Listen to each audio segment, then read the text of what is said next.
vamos a ver Santiago capítulo 4 del verso 3 a el verso 6.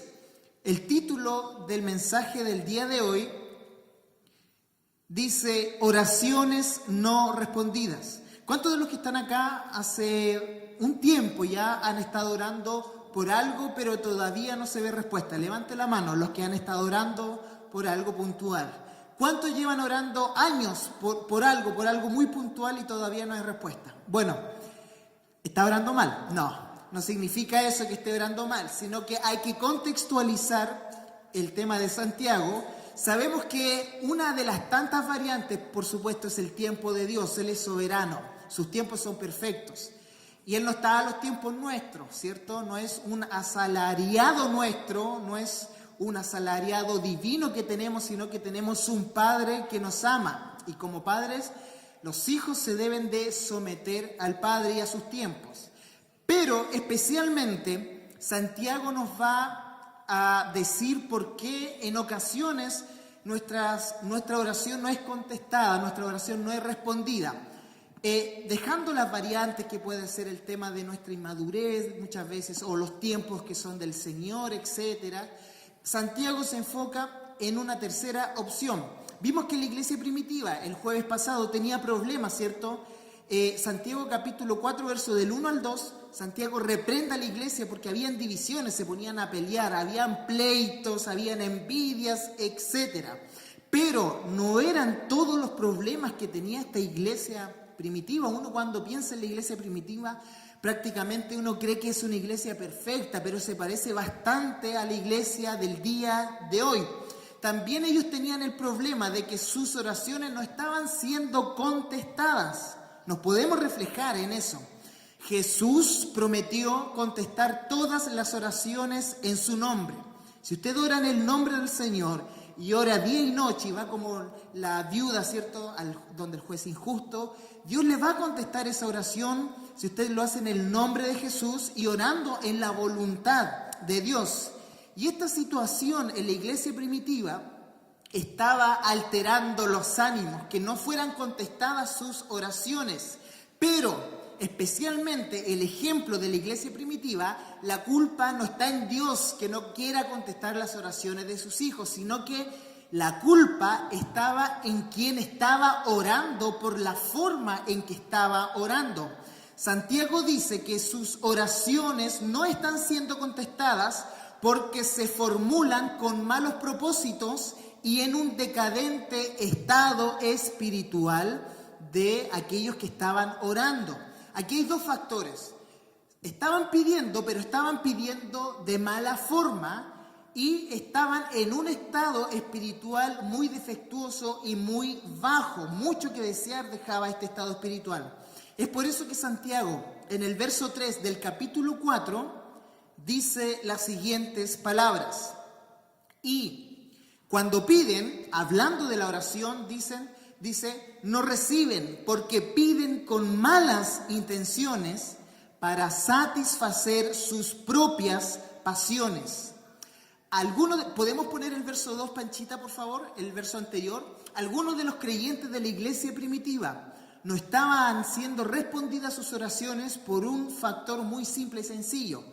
Ellos no tenían la bendición de Dios. Ellos no recibían lo que anhelaban, punto número 1, porque no pedían, porque no oraban, porque no llevaban una vida constante de oración.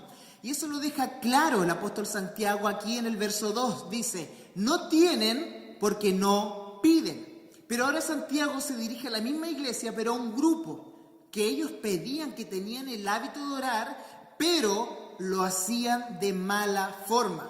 Habían unos creyentes que tenían el hábito de la oración, pero aún así sus oraciones no estaban siendo respondidas. No hay respuestas para oraciones mal intencionadas y con abundancia de egoísmo. Tenemos que entender eso. Un principio para que nuestra oración pueda ser contestada es que Dios no va a contestar oraciones mal intencionadas. Dios nos va a contestar oraciones llenas del contenido de nuestro propio egoísmo. Fíjese la palabra de Santiago. No reciben, verso 3, porque piden con malas intenciones para satisfacer sus propias pasiones. Estas oraciones estaban llenas de peticiones malvadas en contra del hermano y también peticiones egoístas con el fin, y este es el fin, y este es el pecado, con el fin de experimentar satisfacción propia. No me importa lo que está pasando a mi alrededor, no me interesa lo que le está sucediendo al pastor o a los hermanos del coro o al hermano que está al lado mío durante la reunión. Lo único que a mí me importa es venir a la iglesia para que Dios conteste mi oración. Lo único que me importa y me congrego por mi milagro. Se parece mucho a los eslogans del día de hoy. Ven por tu milagro, y solo por eso, y después el Señor te responde y dejas de venir a la iglesia.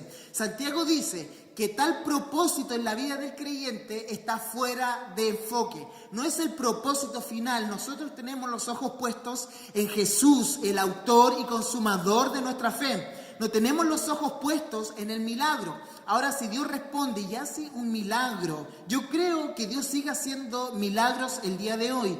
Yo creo que el Espíritu Santo ha dotado a la iglesia con su poder, el mismo del Pentecostés.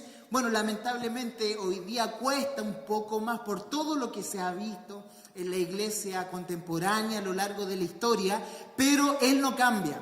Nosotros cambiamos. Nosotros queremos cambiar los medios y los métodos que Él ha establecido y le hemos puesto apellido a aquellas cosas y eso nos da resultado. Él no cambia, Él es el mismo de ayer, de hoy y por los siglos de los siglos. Y resulta que estas personas se estaban olvidando de su hermano que está al lado, se estaban olvidando de que el propósito final del hombre es glorificar a Dios y es disfrutar de Él para siempre. Ese es nuestro propósito principal, pero ellos tenían el propósito principal de sus vidas era ser bendecidos, eran ser mejores que el otro y era estar más arriba que el hermano que estaba al lado. Lo que menos pretendían en el contenido de sus oraciones era glorificar a Dios. Usted y yo, todo lo que hacemos, lo hacemos para glorificar a Cristo. Nuestra vida tiene que ser un reflejo de la gloria de Dios. Usted se levanta en la mañana para glorificar a Dios. Usted se acuesta después de una jornada, ¿para qué? Para glorificar a Dios en su trabajo, con su familia, con su esposa, con sus hijos. Y los predicadores en el púlpito glorificamos a Dios a través de su palabra. Los chicos del coro no tocan acá arriba para tener más seguidores en Instagram o en Facebook. No. Ellos tocan, ellos ejercen su talento musical para la gloria de Dios. El fin de todo hombre, hermano, hermana, aunque usted pueda decir, yo no tengo ministerio, yo no tengo talento, yo no tengo dones, pastor. Mentira, usted sí tiene, usted es un hijo dotado por el Espíritu Santo. Si el Espíritu Santo está en usted, es porque usted ha sido dotado de ese don maravilloso de parte de Dios. Y eso quiere decir que todos nuestros recursos son para glorificar a Dios, tanto espirituales en nuestro cuerpo como lo que podemos tener a nuestro alrededor. Pero resulta que estos cristianitos de la iglesia primitiva, lo último que pensaban en el contenido de sus oraciones era glorificar a Dios, sino que ellos querían glorificar al yo. Santiago presenta un caso que puede ser muy común para muchos creyentes en el día de hoy. Le hago una pregunta: ¿cuál es el contenido de sus oraciones? La última oración que usted hizo en el día de hoy, ¿cuál fue el contenido de su oración? Hoy, antes de acostarse, después que ore, o antes de orar, mejor haga el ejercicio y piense y medite, ¿cuál es el contenido de mi oración hacia el Dios eterno? La oración es una provisión de Dios para que sus hijos se acerquen en fe a Él. La oración es un medio de gracia que Dios ha dado a sus hijos, que ha dado a la iglesia. Y a través de la oración, hermanos, maravillosamente usted y yo nos acercamos al Dios Santo, al Dios Eterno, al Dios Todopoderoso por medio de la oración. La oración es un medio de alabanza, la oración es un medio de adoración. La oración sirve para la intercesión y también para nuestras peticiones personales. El medio que Dios utiliza es la oración. La oración, ¿cierto?, es importante. Pedir cosas a Dios con el fin de satisfacer nuestros deseos carnales en este mundo hace que tomemos la oración y la violentemos. Hace que tomemos este medio maravilloso de gracia y lo ensuciemos por completo. Cuando usted y yo mal utilizamos, esa es la palabra, mal utilizamos la oración, mal utilizamos este medio de gracia, estamos cayendo en un gran pecado que Santiago corrige a la iglesia primitiva. Ahora, Santiago en los versos del 1 al 3 del capítulo 4 ha corrido el telón de la vida de la iglesia primitiva. Y ahora que los ha desnudado por completo, ¿podemos poner el verso 1, Panchita, del capítulo 4 para contextualizar lo que vamos a decir? Bueno, los hermanos que vinieron el jueves pasado saben de qué estamos hablando. Santiago hace estas preguntas retóricas. ¿De dónde surgen las guerras y los conflictos entre ustedes? ¿No es precisamente de las pasiones que luchan dentro de ustedes mismos? Verso 2. Desean algo y no lo consiguen. Matan y sienten envidia y no pueden obtener lo que quieren. Riñen y se hacen la guerra. No tienen porque no piden. Llegamos al verso 3 donde estábamos, ¿cierto? Y cuando piden no reciben porque piden con malas intenciones para satisfacer sus propias pasiones. Con estos 3 versos, Santiago lo que hace, imagínense esto, la vida de los creyentes de la iglesia primitiva, Santiago con su mano, con el verso 1, el verso 2 y el verso 3, corre el telón y quedan totalmente expuesta la razón final por qué sus oraciones no estaban siendo contestadas, por qué habían pleitos entre ellos, por qué había envidia entre ellos, por qué había codicia en sus corazones. Y eso lo deja el apóstol Santiago muy claro en el verso 4 y con unas suaves palabritas dice: oh gente adúltera, ¿no saben que la amistad con el mundo es enemistad con Dios? Si alguien quiere ser amigo del mundo, se vuelve enemigo de Dios. ¡Wow! ¡Qué palabra más confrontacional de Santiago hacia la iglesia primitiva! ¡Qué palabra más fuerte la que el Señor está exponiendo a través de su palabra para la iglesia el día de hoy! A nadie nos gusta que nos trate de alma adúltera o de persona adúltera. A nadie nos gusta que nos suba el tonito de voz, Santiago, para que nos comience a corregir y para que comience a desnudar lo más profundo que hay en nuestros corazones. Santiago, a lo buen chileno, no se las mandó a decir con nadie. Una enérgica advertencia para aquellos que coquetean con el mundo en el día de hoy. Y esa es la advertencia que Santiago hace.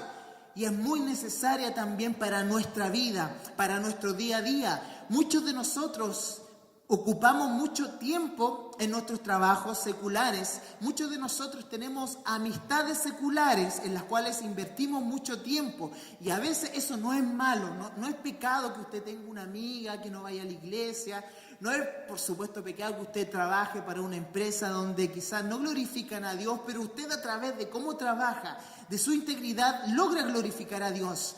No es que vivamos en una burbuja, ¿cierto? Sino que tenemos que salir a la sociedad, hablar con los pecadores, con los paganos, etc. Pero ¿cuándo está el problema?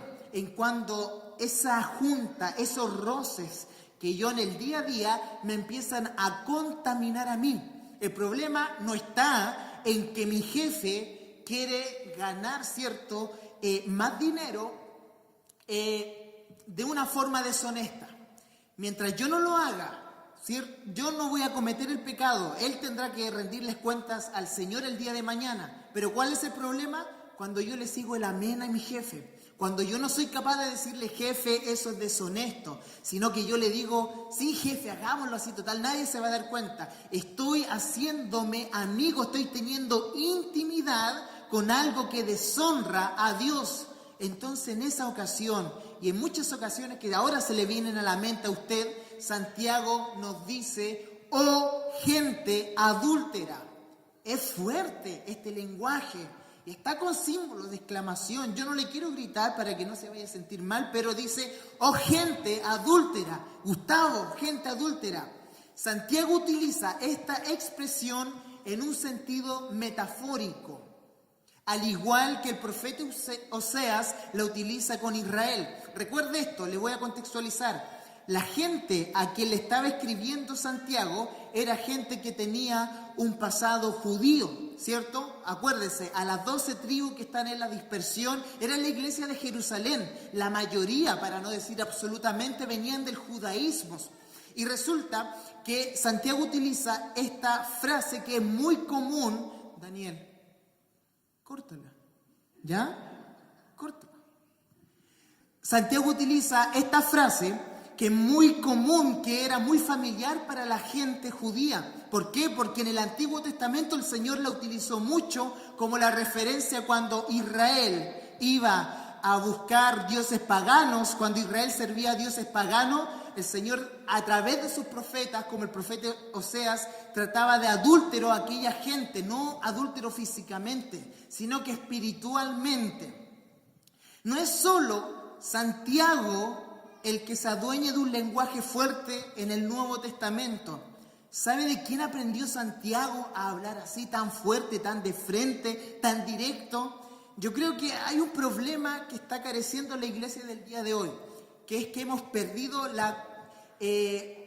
ser confrontacionales, pero correctamente, porque hay límites, ¿cierto? Porque tampoco nos podemos poner como algunos pastores que salen por la tele tratando hijo del diablo todo el que se le cruce por la calle, pegando patadas y pisar bandera y etcétera. No, esa no es la forma correcta. Pero tampoco podemos ser ambiguos, tampoco podemos caer en eso. No, es que en realidad no sabemos, no hay que ser absolutos. No, hay que tener un sano equilibrio, como Santiago.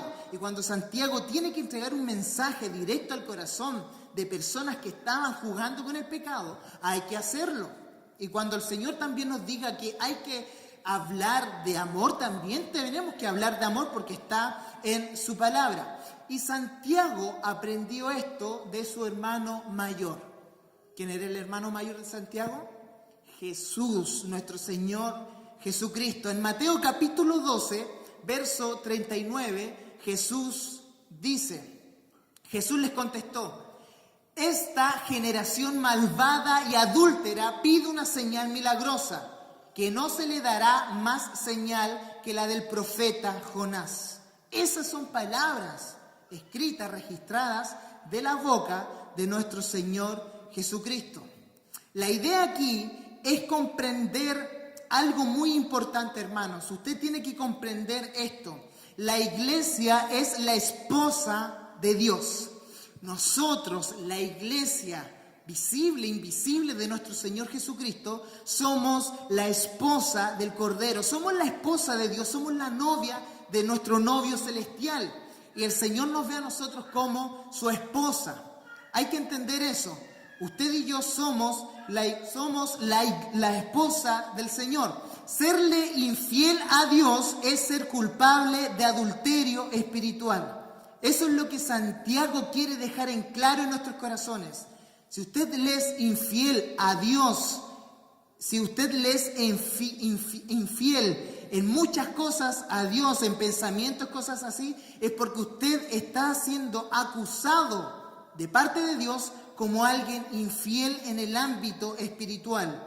Serle infiel a Dios es ser culpable de adulterio espiritual. Por eso Santiago hace la pregunta: ¿no saben que la amistad con el mundo es enemistad con Dios? Obviamente ellos sabían la respuesta. ¿Por qué sabían la respuesta? Porque esta iglesia, la iglesia primitiva, venía de haber sido judía, y para ellos también tenían la idea, tenían la imagen de Dios en el Antiguo Testamento, de haberlos llamado de atención, de haberles dicho muchas cosas porque estaban viendo, porque estaban pensando en otros dioses. Entonces ellos ya tenían la idea. Ahora, la predicación apostólica, una de las cosas que más hizo fue precisamente hablar directamente sobre la ética que Dios le da a la iglesia en el Nuevo Testamento. Entonces ellos sabían a lo que Santiago se estaba refiriendo. La palabra amistad aquí significa tener una relación de mutua intimidad. Eso significa la palabra amistad, tener una relación de mutua intimidad. No es que el mundo sea amigo mío, pero yo no sea amigo del mundo, o al revés, sino que yo y el mundo somos amigos. Somos o no somos amigos, podríamos decirle al mundo. Pero, ¿qué usted entiende? ¿Qué significa? ¿Cuál es el trasfondo aquí en la palabra del Señor? ¿Qué significa tener amistad con el mundo? Es una buena pregunta que Santiago también la responde. ¿Qué significa tener amistad con el mundo? Ser un amigo del mundo significa tener buenas relaciones, buenas ideologías o buenos sistemas que son totalmente hostiles contra Dios y con su palabra. Ser amigo del mundo para Santiago es alguien que tiene una muy buena relación con una persona, con una ideología o con un sistema que gobierna este mundo que es hostil contra Dios y contra su palabra. Usted puede tener amigos, buenos amigos en el mundo, pero es muy distinto a que usted comparta los principios y valores y la ética que tienen sus amigos que no son cristianos y que usted la pueda compartir. Porque donde está el pecado en el corazón del hombre siempre va a haber enemistad en contra de Dios. Y es algo que podemos ver a lo largo de toda la palabra del Señor. ¿Se acuerda la generación de Noé? Noé, el justo, que el único que se salvó fue él, su familia, ¿cierto? Y sus yernos. Y todas las demás generaciones que habían, todas las demás personas perecieron bajo el juicio de Dios. Pero ¿qué pasa si Noé hubiese dicho, Señor, no seas tan extremista? ¿Para qué te ponías así, Señor? Déjalo, total, al final igual los puedes perdonar, puedes hacer vista gorda a sus pecados, no mandes diluvio, no voy a construir el arca. ¿Se imagina Noé? No construye el arca. No estaríamos aquí porque recuerde que él fue el único con su familia que pudo sobrevivir al gran diluvio universal que ocurrió en Génesis capítulo 6, capítulo 7. Usted ahí lo va a encontrar. La palabra mundo, porque esta pregunta me la hicieron una vez y es una muy buena pregunta. Aquí Santiago dice que aquel que se hace amigo de este mundo se constituye enemigo de Dios. Pero ¿qué dice Juan 3:16? Porque de tal manera amó Dios a este mundo. Entonces, si Dios ama al mundo, ¿cómo no? Yo no soy amigo, no entiendo. ¿Es una contradicción? ¿Es una paradoja bíblica? Por supuesto que no. Y es aquí donde tenemos que entender precisamente la distinción de cómo utiliza el apóstol Juan, Pedro, Santiago, Judas, la palabra mundo. En el griego, la palabra mundo tiene 4 acepciones. Tiene 4 distintos significados. Santiago no está hablando del mundo como el universo o como el planeta Tierra que está flotando en el aire como la creación, sino que Santiago, cuando se refiere a la palabra mundo, se está refiriendo del sistema corrompido que está en el mundo. Y cuando Juan habla del mundo, en Juan 3:16, no está hablando solo del planeta Tierra, no está hablando del sistema de este mundo, sino que está hablando de la creación de Dios que habita al mundo. Hay que distinguir eso. No es lo mismo el mundo de Juan 3:16 de lo que estamos viendo aquí en Santiago capítulo 4. Aquí la palabra mundo hace referencia al sistema que rige este mundo. Tener amistad con este sistema que opera en el mundo equivale a ser enemigo de Dios. Es muy directo Santiago.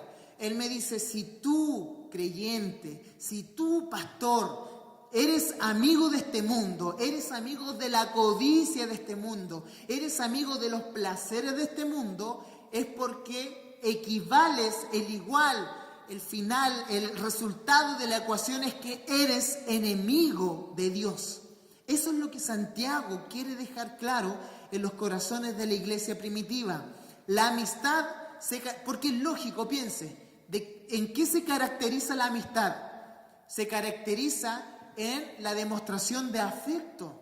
es la demostración de amor. Usted tiene amigos, tiene muy buenos amigos y usted lo demuestra, lo manifiesta. Pero piense en lo contrario. ¿Qué significa enemistad? Enemistad se manifiesta en la hostilidad, en la rivalidad, en la antipatía y también en la incompatibilidad. Eso es ser enemistad. Entonces, cuando el Señor nos dice, si tú eres amigo de este mundo, te constituyes enemigo de Dios, nos está diciendo claramente que no podemos tener al mismo tiempo como amigo al mundo, al sistema corrompido, y ser amigo de Dios. O nuestro brazo lo sostiene este mundo, o nuestro brazo lo está sosteniendo Dios. Nadie puede servir a dos señores. Nadie puede tener a dos señores. Nadie puede amar a este mundo, o nadie puede amar al mismo tiempo al Dios Santo. Juan capítulo 15, versos 18 y 19, la NBI, dice así, y así lo registran las palabras de nuestro Señor. Si el mundo los aborrece, tengan presente que antes que a ustedes me aborreció a mí. ¿Sabe por qué? El verso 19. Porque si fueran del mundo, el mundo los amaría como a los suyos. Pero ustedes no son del mundo, sino que yo los he escogido de entre el mundo.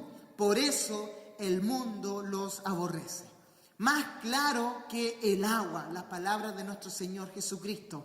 Por eso tanta rivalidad hacia la iglesia. Por eso tanta rivalidad en tu universidad, en tu trabajo, cuando se enteran que usted es cristiano, que usted va a la iglesia, que usted participa, que usted canta, que usted predica en la iglesia. Porque el mundo nos aborrece.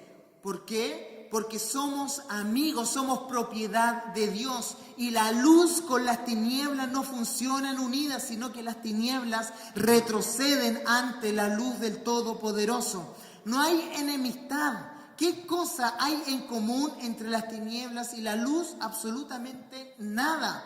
Por eso el mundo, hermanos, usted no tiene que esperar. Ponga atención a esto. Usted no puede esperar que este mundo, que este sistema lo trate a usted mejor de lo que trataron a Cristo en la cruz del Calvario. Imagínese, el que no pecó, el Santo de Israel, aquel que fue el amor encarnado, aquel que fue el pan de vida que ha descendido del cielo, lo llevaron a una muerte y a una muerte de cruz. Este mundo basurió, este mundo denigró al Dios Santo. Este mundo no resistió la santidad y el amor de Cristo.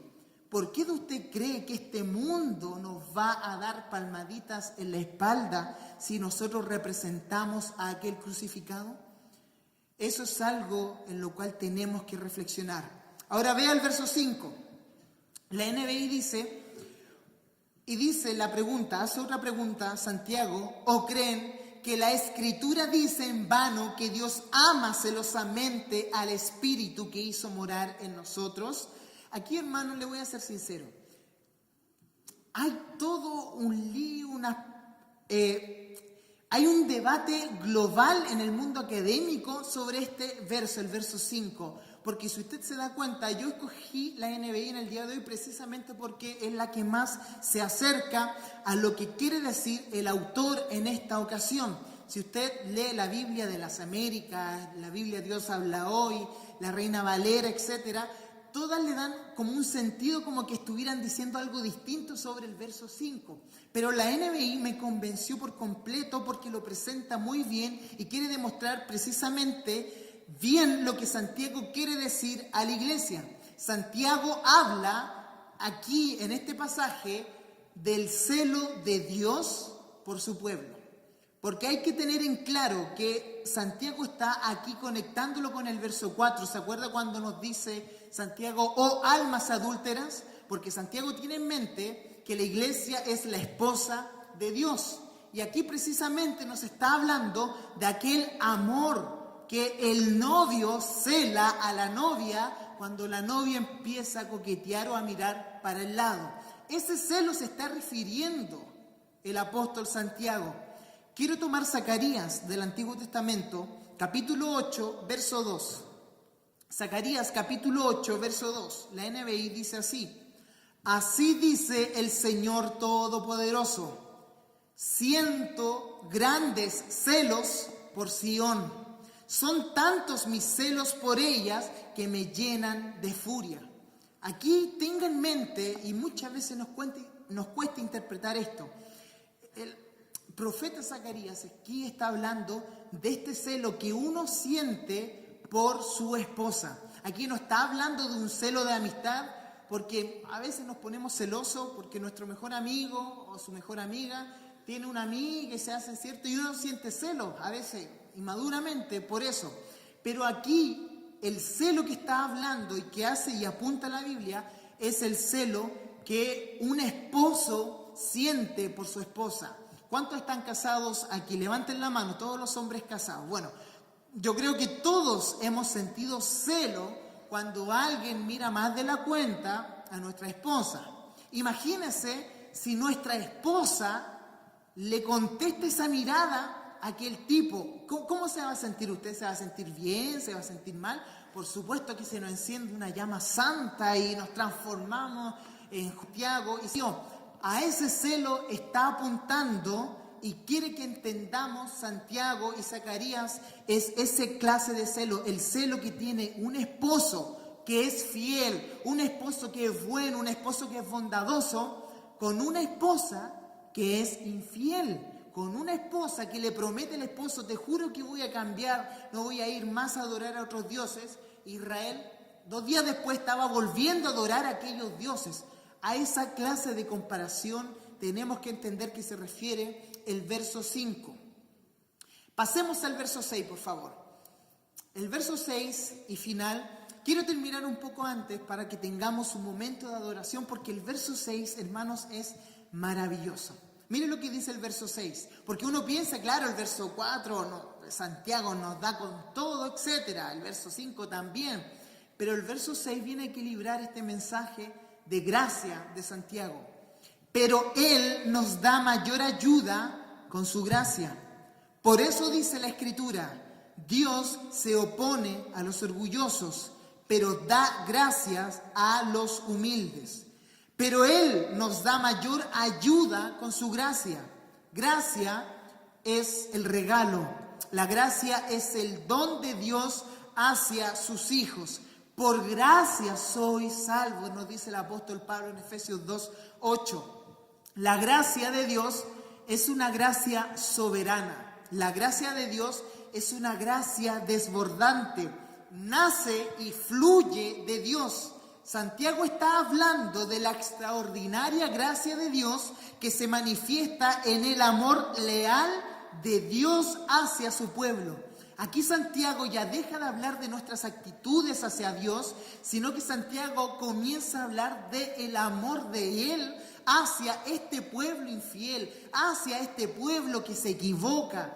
Usted y yo, que muchas veces le hemos dado vuelta la espalda a Dios, que hemos hecho lo que a Dios no le agrada, pero Él siempre está ahí para perdonarnos y darnos su amor y su misericordia. Santiago quiere que entendamos lo siguiente: es por su gracia que no hemos sido consumidos, hermanos.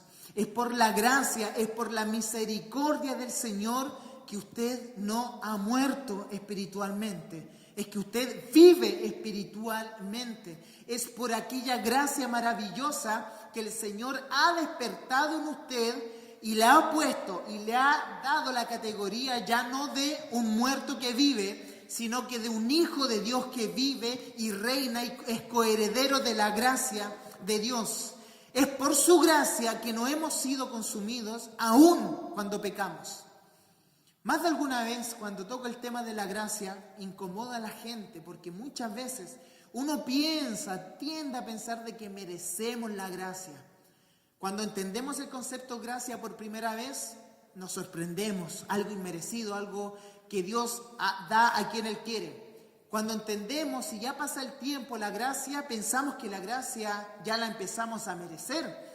Y cuando pasa el tiempo ya no pensamos que la gracia es algo que merecemos, sino que es algo que tenemos que exigirle a Dios. Su gracia tiene que estar ahí para cuando yo peque, etc. Si pensamos así es porque no hemos entendido nada aún de lo que es la gracia. La gracia por propia definición es algo inmerecido. Es algo que ningún hombre en la tierra, exceptuando al Hijo de Dios, merece. Porque todos hemos pecado y al pecar ya estamos destituidos de la gloria de Dios y de su gracia. Y aquí Santiago nos está diciendo que aún este pueblo pecaminoso, aún este pueblo que no ora bien, que pide para sus deleites, es receptor de la gracia de Dios. Los estándares de Dios son muy altos, hermanos. Él nos demanda completa santidad. Debemos de obedecer no parcialmente, sino totalmente su palabra. Tenemos obligaciones morales, tenemos obligaciones en la ética que debemos de cumplir. Y eso es difícil y eso a nadie nos gusta. Pero, ¿sabe lo que dice Santiago? Es por eso que Santiago dice, Él nos da mayor ayuda con su gracia.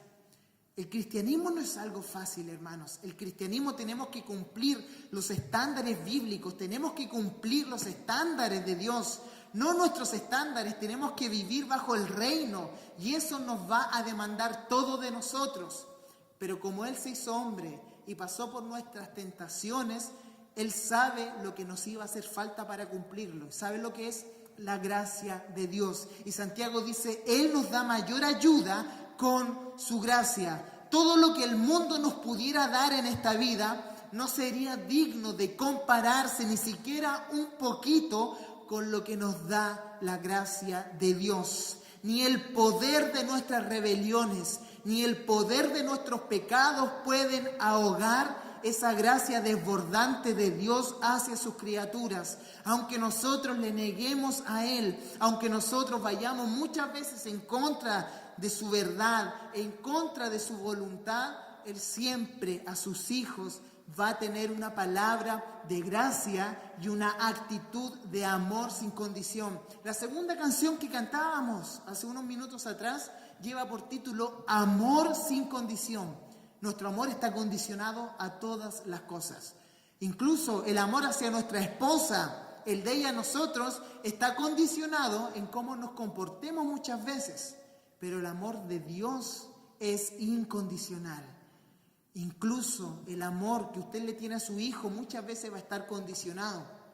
O si no, ¿por qué le dice, pórtate bien? O si no, no te voy a regalar tal cosa. Saca tal promedio a fin de semestre y te voy a regalar un PlayStation. Eso es condicionar el amor desde esta perspectiva humana. Pero el único amor que está incondicional, siempre, las 24 horas y toda nuestra vida, es el amor bendito de Dios. Y Santiago dice, por eso dice la Escritura, Dios se opone a los orgullosos. Santiago cita a Salomón en Proverbios 3, verso 34. Él es el mismo Dios, aquel mismo Dios que da de su gracia abundante, es el mismo Dios que se opone hacia los orgullosos. ¿Sabe a lo que se está refiriendo Santiago con orgulloso? Se refiere a alguien soberbio, a alguien de actitudes arrogantes. Literalmente soberbio quiere decir a alguien que se coloca, se manifiesta o se muestra por encima de los demás. Alguien que está acostumbrado a mirar del hombro hacia abajo. La Biblia nos dice que esas actitudes en nuestra vida lo único que van a provocar es que Dios quite su gracia de nosotros y coloque su mano para resistirnos. Pero da gracia a los humildes. Y esto quiere decir que Dios ininterrumpidamente da gracia a las personas humildes. Los humildes reconocen su insuficiencia delante del Dios eterno. Los soberbios se creen autosuficientes. La humildad refleja las características de Jesús en la tierra. La soberbia refleja las características del diablo cuando quiso establecer su trono al mismo lugar de Dios. Esta gracia de que habla Salomón, esta gracia que habla Santiago, es una gracia que provee tanto espiritualmente como materialmente. Y aquí es donde cerramos el mensaje del día de hoy. Muchos en la iglesia están pidiendo y piden día y noche en oraciones con mucha arrogancia. Y no reciben respuesta divina porque su actitud es una actitud arrogante hacia el Dios eterno. Muchos de nosotros hemos caído alguna vez y le hemos dado órdenes a Dios de cómo tiene que actuar. Muchos le hemos dicho a Dios, no voy a recibir un no por respuesta. Muchos le hemos dicho a Dios, tienes que hacer esto y tienes que hacerlo y te ato para que lo hagas. Imagínense la criatura diciéndole al Eterno cómo tiene que funcionar y cómo tiene que regir. La respuesta a nuestras oraciones están en nuestra actitud humilde de hijo hacia nuestro Padre Celestial. Muchos en la iglesia estaban pidiendo a Dios en oración y no recibían porque lo hacían desde la arrogancia personal y no desde la humildad. Y con este texto finalizamos. Mire lo que dice Jesús en Mateo capítulo 23, verso 12. Porque el que a sí mismo se enaltece será humillado, y el que se humilla será enaltecido. La bendición de Dios, hermanos, la respuesta de Dios y la bondad de Dios está del lado de la gente humilde, no de los altivos, no de los que se creen la última Coca-Cola en el desierto, no de los que se creen los mejores, los que tienen los mejores. No, la respuesta de Dios a nuestras oraciones está del lado de la humildad. El humilde, fíjese, la palabra de Jesús no es el humilde que se enaltezca, sino que es Él, es Dios quien enaltece al humilde. ¿Quieres que tus oraciones sean respondidas por Dios, hermanos? Hermanas, ¿quieres que tu petición el Señor la responda? Sé humilde. Reconoce tu insuficiencia ante el todo suficiente. Reconoce tus limitaciones delante del Todopoderoso. Y lo más importante, reconoce día a día tus pecados delante del único que puede perdonar y puede derramar su sangre y un bálsamo que sana todas nuestras heridas. Ellos no recibían porque lo hacían desde la arrogancia, pero el Señor nos dice en esta tarde, te quiero responder tus oraciones, le quiero decir que sí a todas tus súplicas, pero tu actitud tiene que ser humilde. Nuestra actitud tiene que, cuando usted ora delante del que creó el universo, usted tiene que saber a quién se está dirigiendo, hermano. Usted no se está dirigiendo a su comadre, no se está dirigiendo a su hijo para que lo... No, usted se está dirigiendo ante el creador del cosmos entero, de aquel que habita en la eternidad, y por ende eso demanda una actitud reverente y humilde delante del Señor. No es que inclinemos nuestras cabezas en su presencia, que es místico, sino que al inclinar nuestra cabeza estamos diciendo, estamos apuntando que Él es el único que está en alto y todos estamos a la par cuando estamos frente al crucificado. Oremos al Señor.